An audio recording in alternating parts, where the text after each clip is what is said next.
Shalom, bien-aimés dans les Seigneurs. Nous vous saluons au nom de notre Seigneur et Sauveur Jésus-Christ. Par la grâce de Dieu, je crois après ces petits moments d'exhortation ou encore de partage, votre vie chrétienne, ma vie chrétienne, ne demeurera pas telle qu'elle est. Car la Bible nous dit, dans Psaume chapitre 107, verset 20, « Il envoya sa parole et les guérit. Il les fit échapper de la fosse. » Bien-aimé dans les Seigneurs, laisse-moi te dire, comme les Écritures parlent sur ce passage des psaumes, il envoya sa parole et les guérit. La parole de Dieu nous guérit. La parole de Dieu nous éclaire. La parole de Dieu nous sauve, nous délivre. La parole de Dieu, source du salut. Après ces moments d'exhortation, je crois fermement que votre vie chrétienne ne demeurera pas telle qu'elle est. Nous allons partager sur un sujet très important qui nous a vraiment préoccupés pendant un bon bout de temps. Oui, bien aimé, dans ma marche avec les Seigneurs, il arriva un moment, je me suis posé la question, comment pourrais-je savoir que le Saint-Esprit me parle? Bien aimé dans les Seigneurs, je pense que cette question peut aussi être ta question aujourd'hui. Tu es un enfant de Dieu, tu as reçu le Seigneur, tu as été baptisé. Mais comment peux-tu savoir? Non, c'est le Saint-Esprit qui me parle en ce moment. Comment identifier la voix du Saint-Esprit? Parce que toi-même, en tant qu'une personne, ta conscience peut te parler. Les esprits impurs peuvent te parler. Les hommes te parlent. Toi-même aussi, tu peux te parler en toi-même. Mais maintenant, comment différencier la voix du Saint-Esprit, ta propre voix, la voix des hommes, la voix des démons? Comment peux-tu savoir que ça, c'est la voix du Saint-Esprit? Maintenant, c'est le Saint-Esprit qui me parle. Comment identifier la voix du Saint-Esprit parmi plusieurs? Et oui, bien-aimés dans les Seigneurs, c'est ça le cœur de notre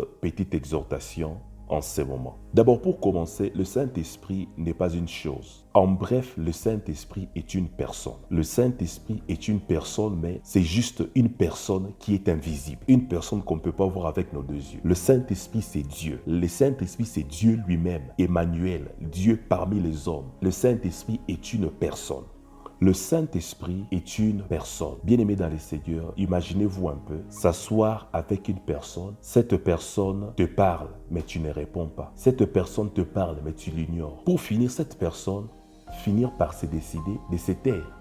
Pourquoi? Parce que sa présence n'est pas remarquée ou encore sa présence est ignorée. C'est ça avec le Saint-Esprit. Le Saint-Esprit est une personne. Le Saint-Esprit parle. Le Saint-Esprit aime causer. Le Saint-Esprit aime chanter. C'est l'esprit d'adoration. C'est l'esprit de Dieu. Mais maintenant, comment savoir? Cette voix, c'est la voix du Saint-Esprit. Non, cette voix, c'est la voix d'un démon. Cette voix, c'est la voix d'un homme. Cette voix, ça, c'est ma propre voix. Comment distinguer la voix du Saint-Esprit parmi plusieurs? Nous allons tourner la Bible, nous parle. Ou encore pour identifier la voix du Saint-Esprit, il faut connaître le Saint-Esprit. Tel que tu es et tel que je suis, je ne peux pas confondre l'aboiement d'un chien avec le son d'un moteur. Pourquoi? Parce que je connais les véhicules, le son d'un véhicule, et puis je connais le chien et l'aboiement d'un chat. Donc, ce qui fait que avant de connaître, ou bien encore avant de différencier, ou encore de distinguer la voix du Saint-Esprit et d'autres voix, vous devrez d'abord savoir c'est qui le Saint-Esprit. Lorsque vous connaissez, lorsque je connais c'est qui le Saint-Esprit, c'est à ce moment-là que nous saurons maintenant, comment distinguer sa voix? Vous ne pouvez pas distinguer la voix du Saint-Esprit sans pour autant connaître le Saint-Esprit. Vous ne pouvez pas distinguer la voix du Saint-Esprit sans pour autant connaître comment le Saint-Esprit parle. Après avoir compris ces deux choses, c'est à ce moment-là que vous pouvez savoir maintenant c'est le Saint-Esprit qui me parle. Maintenant, ça, ce n'est pas le Saint-Esprit, c'est un démon. Maintenant, ça, c'est la séduction des hommes. Maintenant, ça, c'est ma propre voix. C'est à ce moment-là que vous pouvez différencier ces quatre. Nous allons partir dans l'évangile de Jean, chapitre 14, verset 17. La Bible nous dit « L'esprit de vérité que le monde ne peut recevoir parce qu'il ne le voit point et ne le connaît point, mais vous le connaissez, car il demeure avec vous et il sera en vous. » Oui, bien-aimé, dans la première partie ou bien encore dans le premier paragraphe, nous allons voir le Seigneur est en train de décrire ou encore de nous donner l'une des descriptions, si je peux bien dire, l'une des descriptions du Saint-Esprit. Notre Seigneur a dit l'esprit de vérité. Donc, ce qu'il faut d'abord savoir, qui est le Saint-Esprit? Le Saint-Esprit est l'esprit de vérité. Lorsque nous parlons de la vérité, ce n'est pas la vérité selon les hommes. Parce que selon les hommes, on vous dira la vérité est la correspondance entre ce que je dis et ce qui est. Mais la vérité, la Bible nous dit la vérité est une personne. La vérité est une personne. La vérité n'est pas un état ou encore, je ne sais pas, une philosophie, mais la Bible nous dit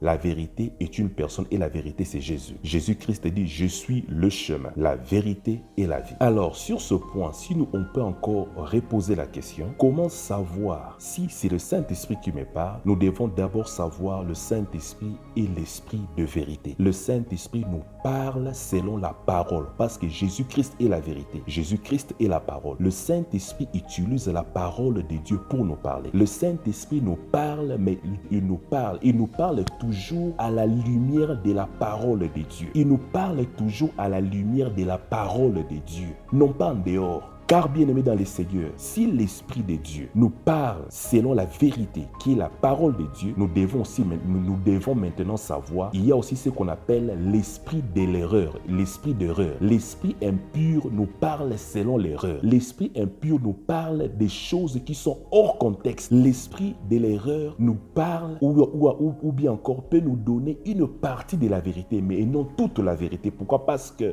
l'esprit de ténèbres est l'esprit de l'erreur. Mais la Bible nous dit que le Saint-Esprit est l'esprit de vérité. Lorsque nous parlons de la vérité, nous parlons de la parole qui est Jésus-Christ lui-même. Le Saint-Esprit utilise la parole de Dieu pour nous guider.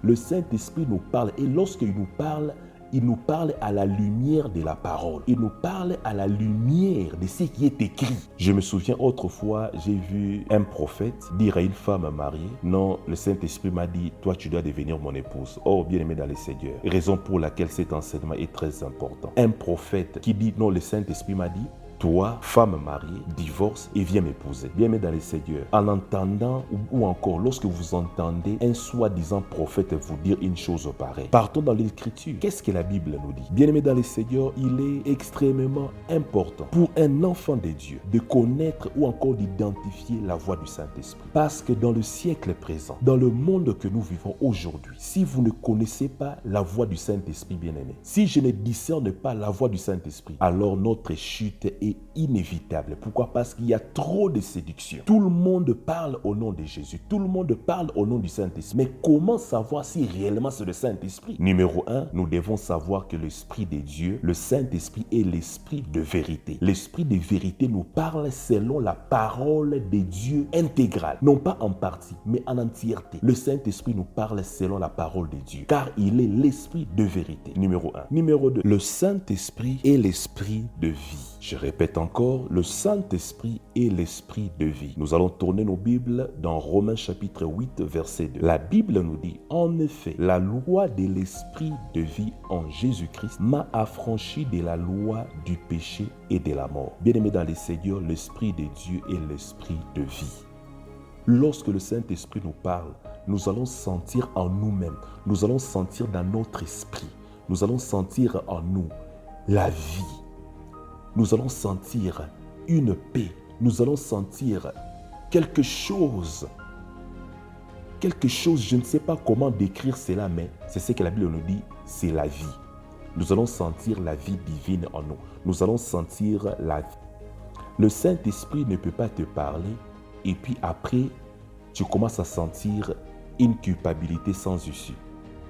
Le Saint-Esprit ne peut pas te parler et puis tu te sens découragé. Le Saint-Esprit ne peut pas te parler et puis tu t'enflammes de colère. Le Saint-Esprit ne peut pas te parler et puis tu t'enfonces dans le manque de pardon. Le Saint-Esprit ne peut pas te parler et tu t'enflammes de la jalousie. Le Saint-Esprit ne peut pas te parler pour te pousser à aller commettre l'impudicité ou l'adultère. Car la Bible nous dit, l'Esprit de Dieu est l'Esprit de vie. Lorsqu'on parle de vie, dans la vie de Dieu, nous avons la paix. Dans la vie de Dieu, nous avons la joie. Dans la vie de Dieu, nous avons la justice. Dans la vie de Dieu, nous avons le bon sens. Et une autre chose, bien aimée, le Saint-Esprit nous convainc du péché. Lorsque le Saint-Esprit nous parle, on peut avoir cette tristesse. Non pas la tristesse qui amène à la mort, mais la tristesse qui nous amène à la repentance. La tristesse qui nous amène à donner le dos au péché. Je donnerai l'exemple de Pierre, de Simon, lorsqu'il avait renié Jésus. Lorsqu'il avait renié Jésus après le chant du coq. La Bible nous dit, Simon avait amèrement pleuré. il avait beaucoup pleuré. Pourquoi? Lorsque le Saint-Esprit nous parle, il nous convainc du mal, il nous convainc du péché, de l'erreur que nous avions commise, du péché. Cela nous amène dans une tristesse et cette tristesse nous amène à la repentance. Cette tristesse nous amène à un changement radical de vie. Le Saint-Esprit ne peut pas te parler. Le Saint-Esprit ne peut pas te parler pour que tu puisses devenir triste, tu te sens coupable, tu commences... non, bien aimé. Lorsque le Saint-Esprit nous parle, la tristesse après avoir commis le mal, et puis le Saint-Esprit va nous orienter. Le Saint-Esprit va nous diriger, nous montrer la voie, l'issue, comment sortir de l'erreur, comment sortir de cette sale vie pour aller vers la sanctification, la vie que notre Père attend de nous. L'esprit de l'erreur amène les gens à se culpabiliser, à regretter. Et puis l'esprit de l'erreur ne va pas vous montrer comment sortir de l'erreur. Non, il va vous amener à demeurer dans l'erreur, à demeurer dans la culpabilité, à demeurer dans le regret. Raison pour laquelle vous allez voir beaucoup de gens, pour finir, ils commettent le suicide. Pour finir, ils commettent des actes que vous ne comprenez pas. Qu'est-ce qui s'est passé? Pourquoi? Parce que c'était l'esprit de l'erreur.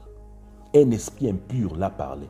Un esprit impur l'a commandé. Et puis comme résultat, nous voyons les conséquences au sein de la société.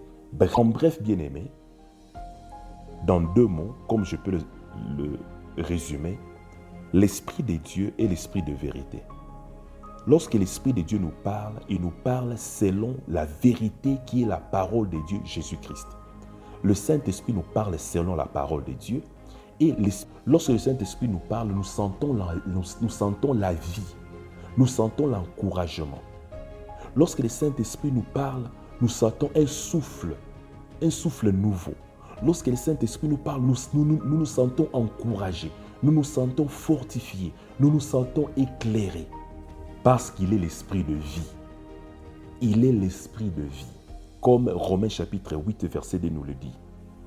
Il amène les gens à s'éloigner de la parole de Dieu, à s'éloigner de la sanctification, à s'éloigner de l'amour de Dieu.